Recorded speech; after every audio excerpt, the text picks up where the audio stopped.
Hi guys, welcome back to our channel.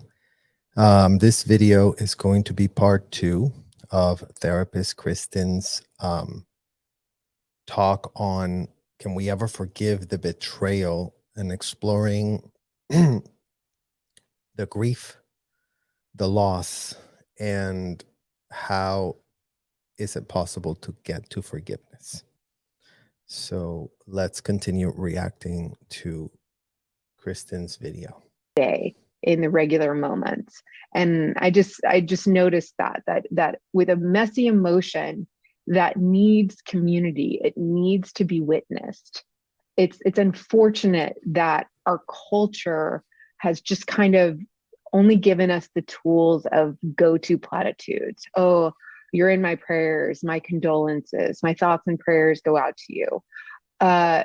These are platitudes that, for better or worse, it's maybe because we don't want to say the wrong thing. We're scared of saying the wrong thing.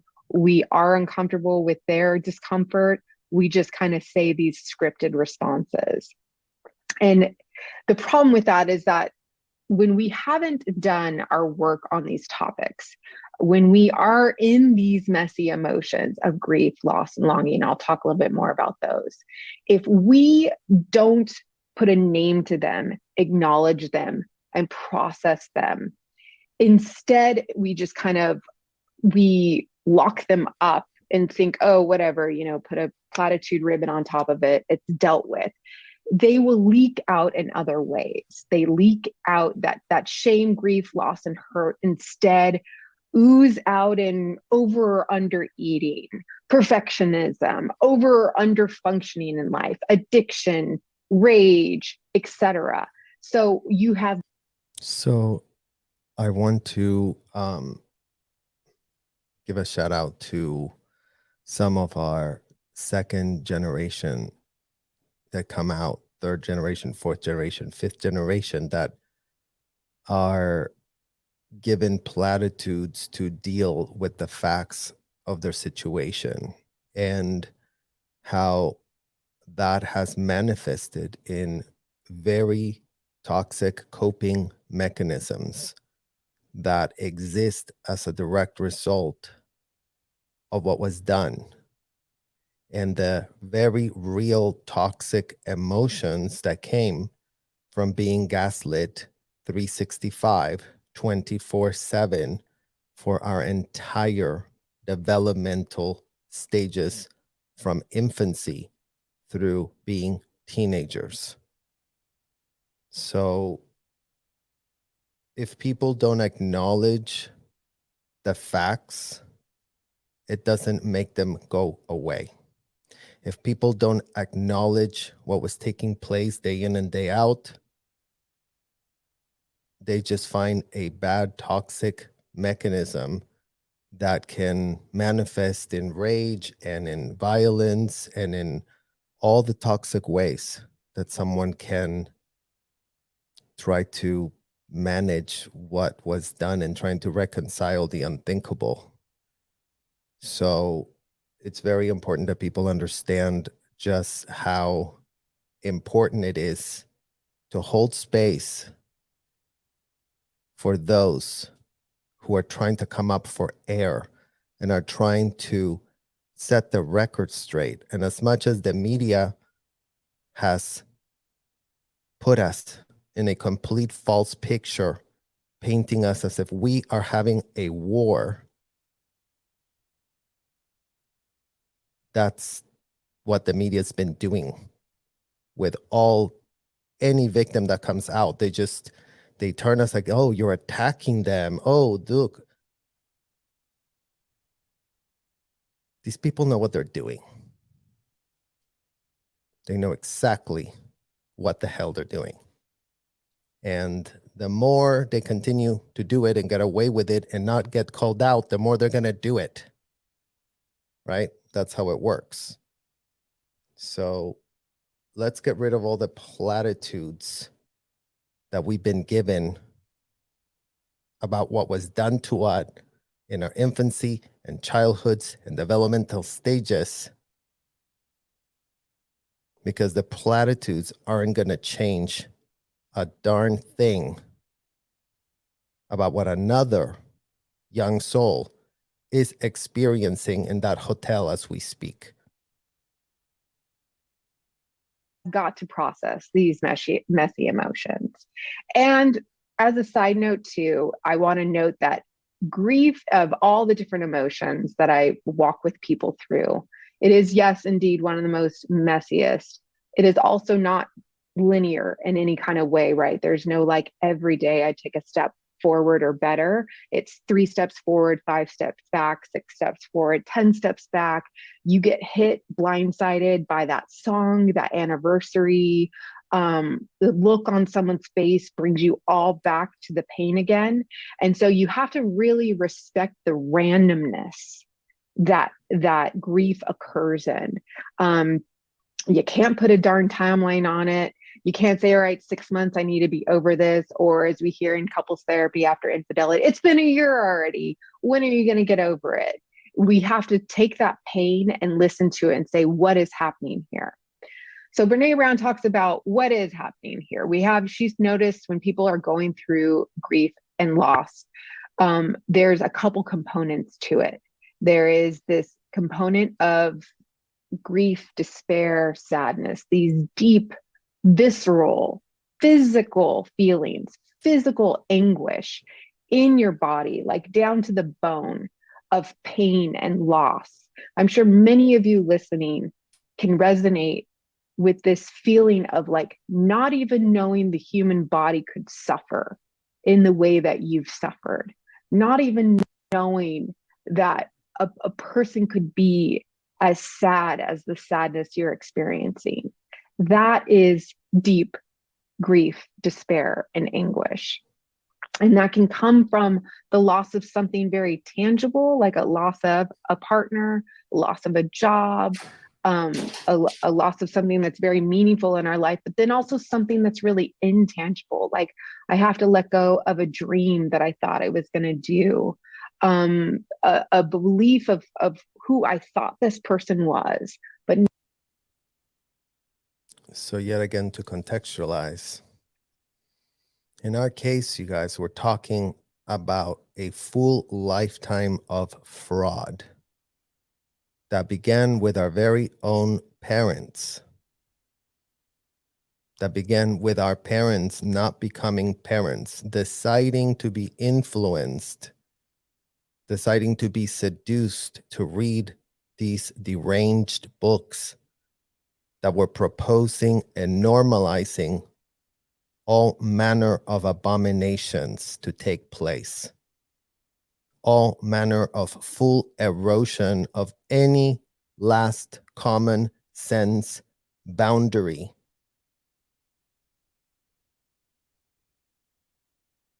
That put these people on the verge of becoming full-blown entitled psychopaths.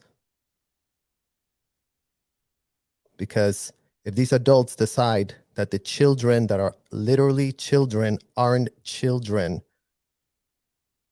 and they're treating them as so, imagine what it would take to be the child of that parent, to imagine this person you thought was helping you, you thought loved you, you thought all these things that they pitched at you. Yet the facts don't support that narrative whatsoever. The facts, in fact, are the polar opposite of that. Literally diametrically opposed. Instead of keeping us safe, they were throwing us in danger. And instead of treating us as kids, they were treating us as adults. It's utterly unthinkable that you come out of this and you have to reconcile that fact, and that it wasn't just your parents, it was your friends' parents, and those other parents, and those other parents, and those other, all the parents. It didn't raise any red flags because they were all into it, purporting that whatever it is that this unindicted runaway felon wrote was a great idea for all of them to just normalize collective as a group of parents. That's what made other parents think that was nothing wrong, right? Well, those parents do it. Well, we should do it too. Are they doing it? Oh, yeah, we should do it too. Everybody got influenced until every last one of them was doing it. Exactly what is written in those books, word for word. And now expect that a literal child that's coming out of this experience is what? Supposed to just, reconcile it right quick? Move on? What doesn't kill you will make you stronger?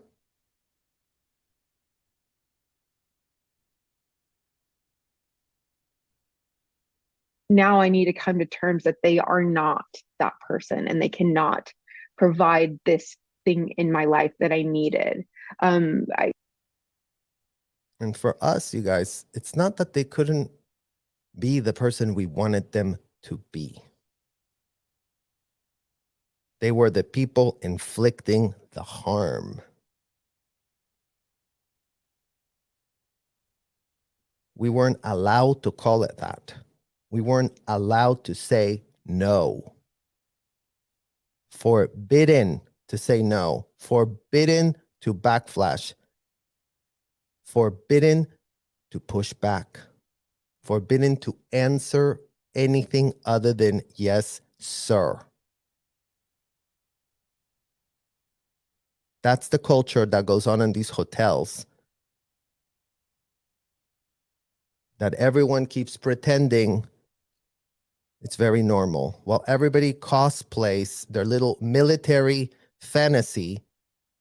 I mean, how the United States military people aren't outraged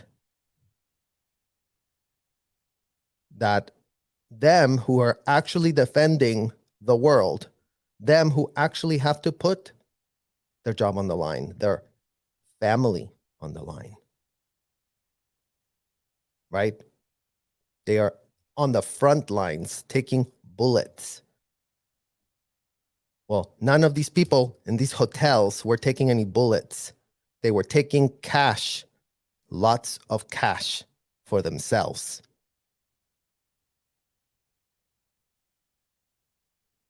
And before all of these adults tried to tell us, well, I didn't see a single dollar because that was on you. You signed up for that as an adult. To Monique Yingling's credit, a lot of this was made very clear on those contracts. A lot of adults had access to real lawyers that could have reviewed the contracts, but you know who didn't have a shred of access to any lawyer? The minors. Those have no access because they even have to go against their parents, right? I'll share something personal with you guys. Aaron Smith Levin and I were both teenagers in this hotel, and he had a twin brother, Colin Smith Levin. Colin and I were the two golden kids of Shelly and Dave because we were the ones that completed the metering course with Shelly Miscavige's pass. COB assistant, the top of the top, is in the know. Shelly Miscavige knows what the hell is going on in these hotels just as much as Dave, just as much as everyone else. Well, Colin, after being put through all these courses,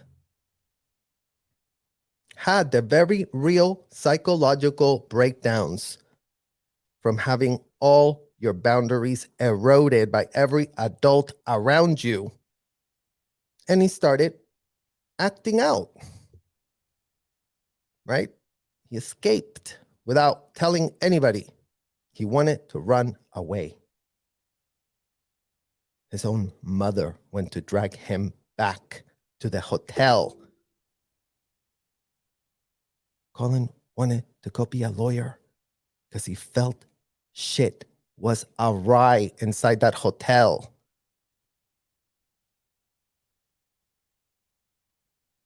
And he's no longer with us. He didn't get to become a lawyer because what was done in that hotel ended up with him not being here with us right now.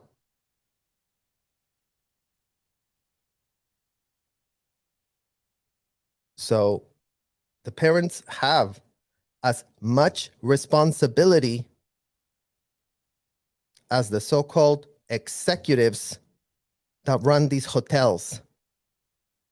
The contract is between the parent and the people that are running the hotel. So let's make sure that it's kept very well in perspective.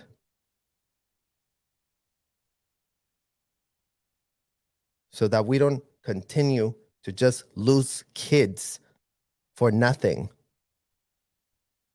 A loss of something that we knew to be true, but maybe isn't true anymore, a belief that we had that we're realizing isn't true, a love that we had that has gone away, counting on someone and having them disappoint us. Those are all things that will trigger loss. And the thing is that loss creates this kind of gaping hole in your life. And if you don't acknowledge that gaping hole, that loss that was created by what happened, that hole will just grow and grow and grow. Other components that she saw as she kind of processed through understanding grief and extrapolating it is this deep longing and yearning. So often this longing and yearning is something that we just didn't even know that we needed and wanted until it's gone. And then we just want it so much from the depths of our soul for it to have never have happened, for me to never have known what sadness feels like, for me to never know what kind of suffering I'm capable of feeling, for me to not know that I'm capable of hurting someone so much and harming them and disrupting their life so much, that deep longing and yearning. And it can come up again so randomly out of nowhere and kind of strike you and paralyze you at times. Everything she said, you guys, right there. Literally word for word. And then there's also just this feeling of loss, of being lost, needing and requiring, because that gaping hole exists in me, is a reorientation around my new reality, a readjustment of my identity. This is what I thought I was. For instance, that if I identified a lot of myself and value around being a wife, and then suddenly I'm getting divorced, there's going to be a giant reorientation of, well, then who am I? When I get up and I used to orient my mind towards my partner, the schedule, my kids, what's going on in this way of life is completely crumbled and disintegrated and now has to be reframed to something different.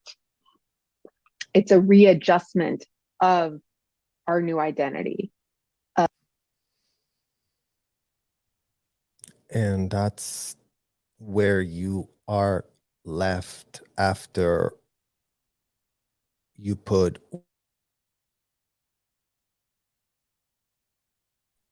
That's where all of us that had left this hotel experience were left having to refigure out our entire identity, having to make sense of the past without wanting to make sense of the past, wanting to just move on, but understanding that moving on without a shred of awareness only harms us more because the coping mechanisms that we cannot control, the toxic, horrible, self-destructive coping mechanisms to quell the rage, the pain, the discomfort,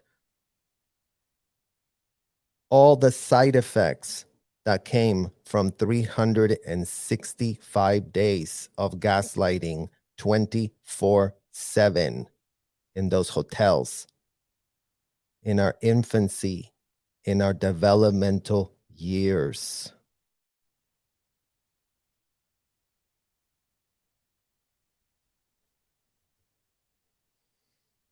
It's like, it's the best thing that could happen to you. It's the rock bottom that any addict, whether you knew it or not, you were addicted to L. Ron Hubbard's disgusting, horrific crack. He made you believe you needed his adulation, his acknowledgement that you were getting better. And he couldn't have given a single shred of an F if any of his end users were doing any better. Because when you acquire data and you utilize that data, if you weaponize the information, your data mining by your operatives and proteges that become mindless robots, that become these complete machines, dehumanized machines, just willing to go wherever the hell it is that they want to go, is the type of power this depraved man normalized for everyone inside those hotels.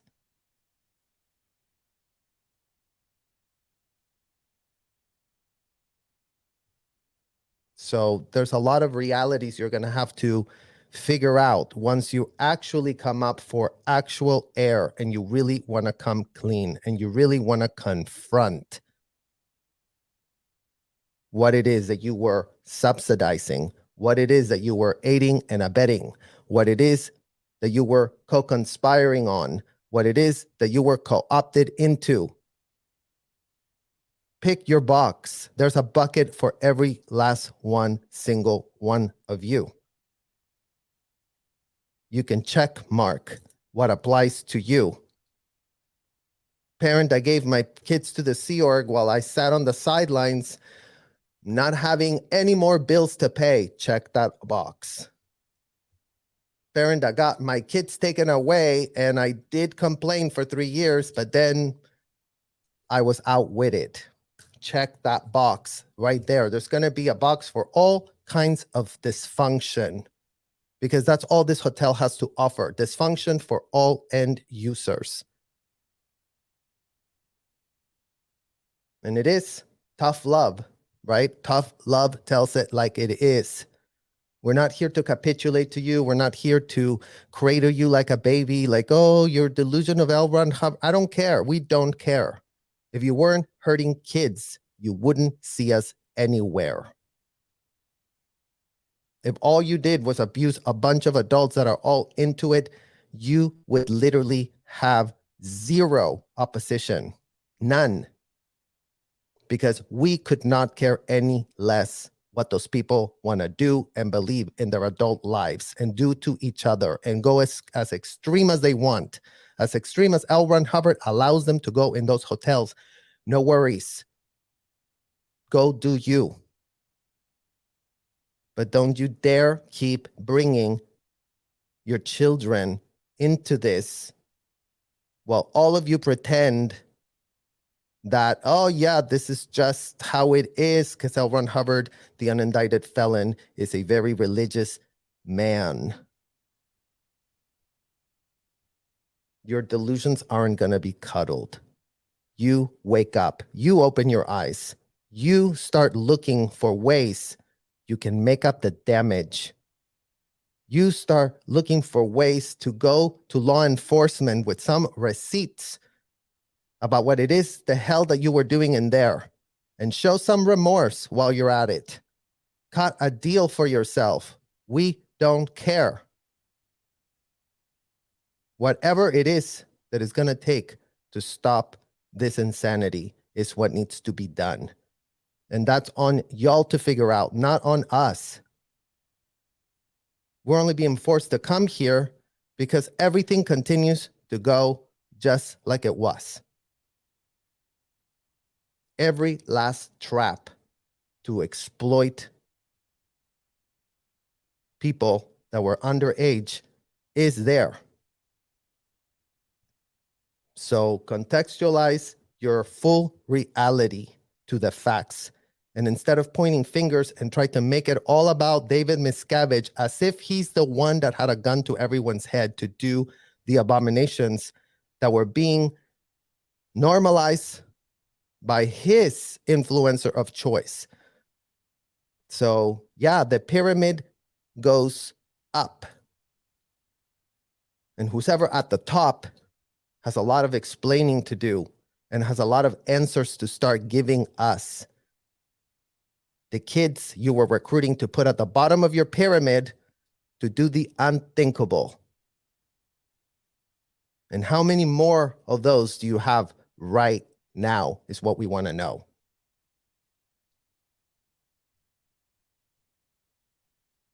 A rebuilding, a restructuring around that, around values and worth and what I want in life and how do I get there, and just things that our brain has never had to reach beyond its current limitations to get to. That is the grief and loss and yearning process. So they find that when you're trying to move through grief and loss, the important parts are A, having witnesses, that B, moving through that new orientation, finding meaning, and maybe not the bad thing that happened, but the gratitude of little pieces that have come as a part of this journey. And we can talk about that a little bit more.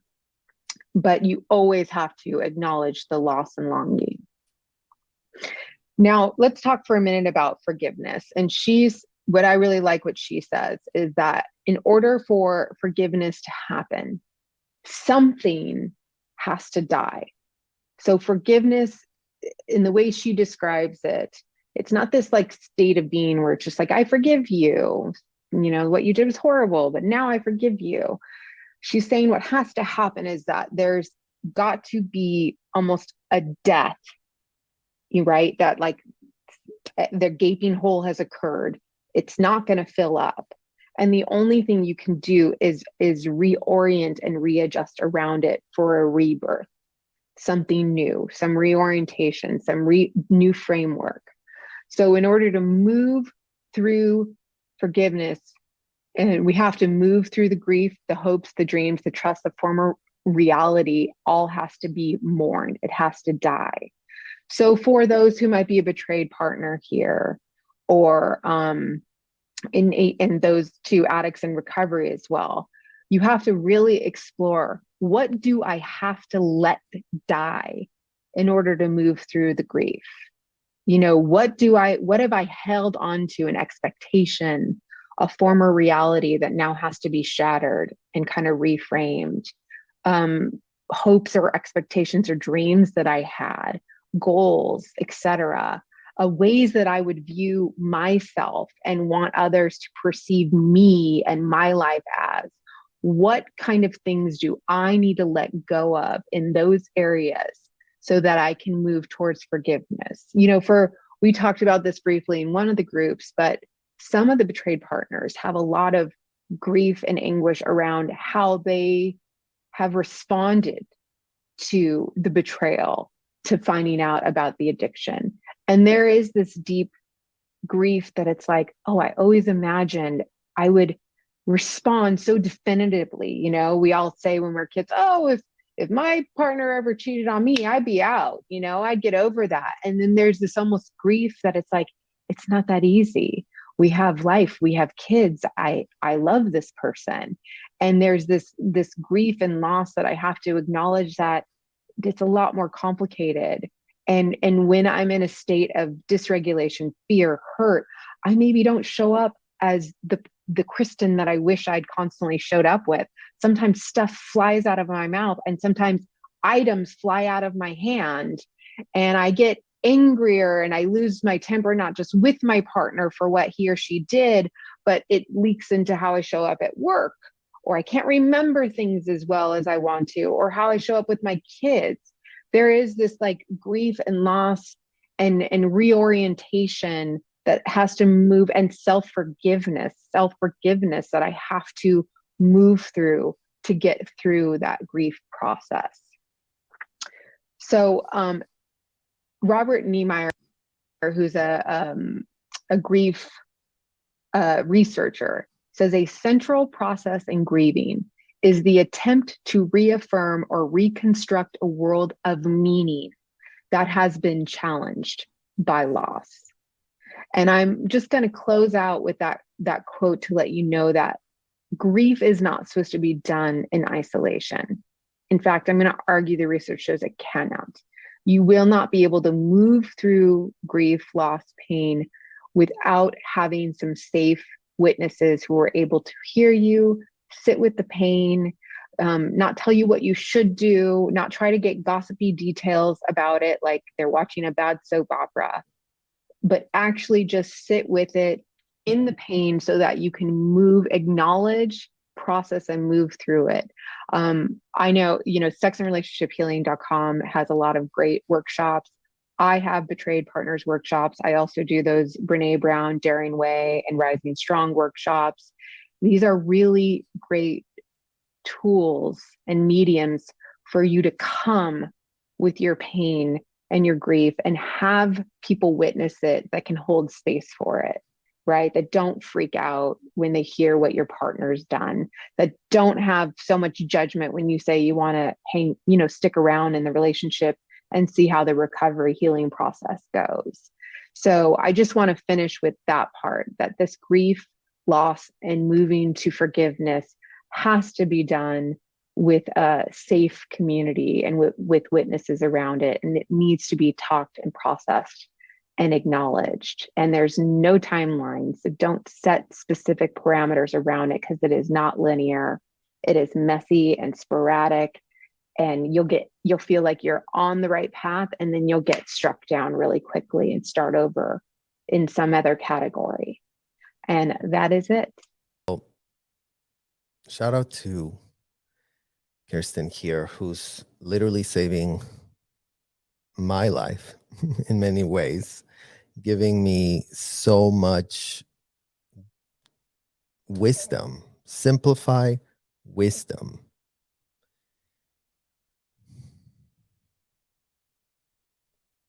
To think that we were afraid of therapists is really something to think about. But I really want to acknowledge this therapist that has done such a great job of breaking it down for us to be able to express why it is that we're in this position that we are in, why it is that we're having to make these points that we are having to make, why it is that we are blasting the corporate corrupt media who is in the business on the sidelines sitting as the gossiper here that she just referred to, not caring about doing anything, just caring about getting enough information so they can make money. No wonder they cannot call out what happens at these hotels, because them as profession are also in the business of data mining trauma and purporting that they are above us because they know better how to hold an investigation, do an investigation, read it from us. We will be your opinion leaders. Read all about it at the New York Times. Read all about it at the Tampa Bay Times. Read all about it at ABC News. Read all about it there. Let's manipulate everybody. Since we are sitting so high and mighty. See, the problem with knowledge, guys, is with great knowledge comes great responsibility. That's a platitude. Well, you know what? That's a fact too. Because if you're learning all this information and you're not scratching below the surface, you're not in the business of investigating anything. So a lot of corruption needs to happen for the things that took place with our all collective minors that were put through this hotel experience in the United States and then exported all across the world. Well, we're here to break the generational trauma cycle.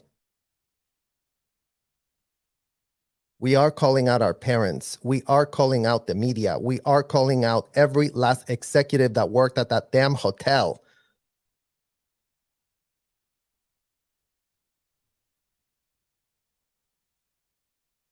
Because we're not here as an accident. We're calling out the courts that keep telling us that whatever contract we signed in these hotels is also valid and we deserved it.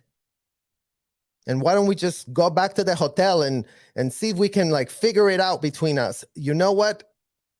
Pushing back on all of that corruption, whatever it is that you guys call it, we don't know and we don't care to know. We're only calling out what's sitting in front of us and who's gaslighting us now. Who? And what are they protecting? And what don't they want known? And what don't they want to confront?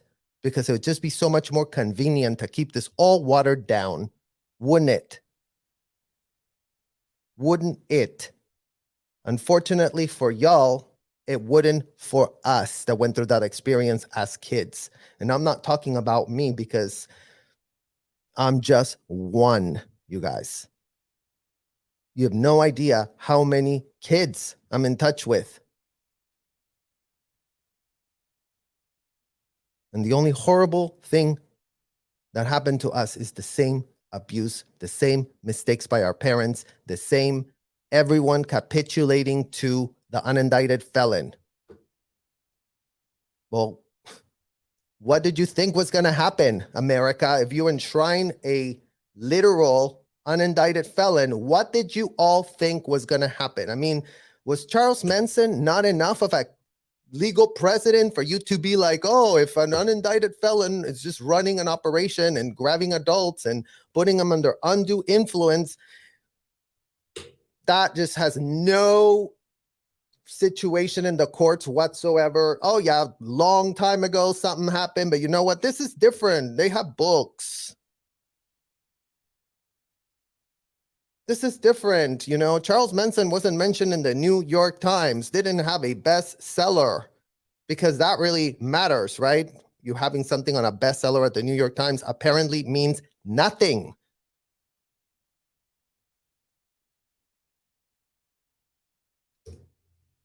So yeah, keep giving us the excuses and all the reasons you want us to believe that child slavery is something that isn't allowed in America.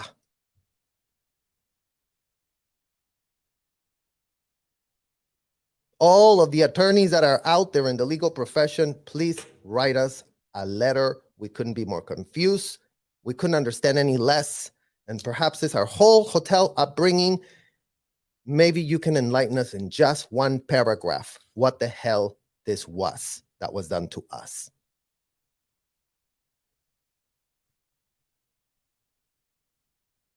We'll be glad to read your pitch. And we'll be glad to continue these very important conversations that need to happen so that we can all stop having these conversations. We don't want to continue talking about unthinkable, horrendous trauma. So yes, Please hurry up and solve it. We are waiting.